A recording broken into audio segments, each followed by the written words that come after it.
एक इंटरव्यू के दौरान इंटरव्यूअर ने पूछा, आप हमें बताइए, अगर आप एक पेन होते तो क्या करते।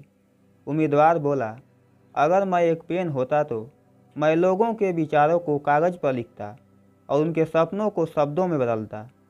इंटरव्यूअर थोड़ा चौंका, लेकिन उसने सवाल जारी रखा और फिर इंटरव्यूअर ने पूछा, आपके हिसाब से भारत का सबसे बड़ा मुद्दा क्या है।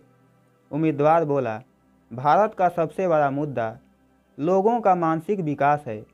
अगर हम अपनी सोच को सही दिशा में ढाल लें तो बाकी सभी समस्याओं का समाधान अपने आप हो जाएगा। इंटरव्यूअर ने सवाल को थोड़ा और बढ़ाया और बोला, अगर आपको एक दिन के लिए प्रधानमंत्री बना दिया जाए तो आप सबसे पहले क्या कदम उठाएंगे।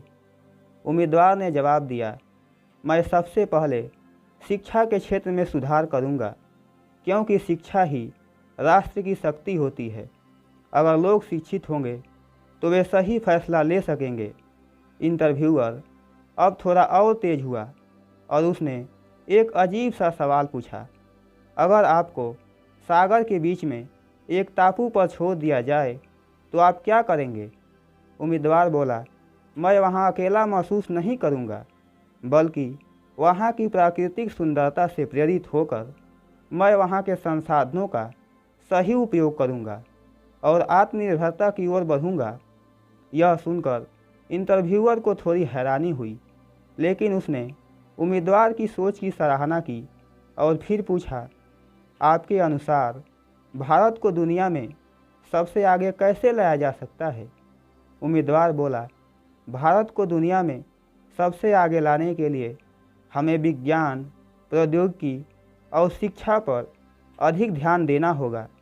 अगर हम अपनी प्रतिभाओं को सही दिशा में लगाएंगे तो हम दुनिया के हर क्षेत्र में शीर्ष पर पहुंच सकते हैं। इंटरव्यू खत्म होते समय इंटरव्यूअर ने मुस्कुराते हुए कहा, आपकी सोच बहुत स्पष्ट है।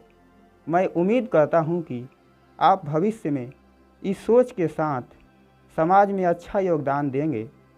दोस्तों, यह कहानी न केवल उम्मीदवार की सोच और आत्मविश्वास को दर्शाती है, बल्कि यह भी बताती है कि इंटरव्यू में कभी कभी अजीब सवालों का सामना भी करना पड़ सकता है, जो व्यक्ति की मानसिकता और दृष्टिकोण को परखने के लिए होते हैं।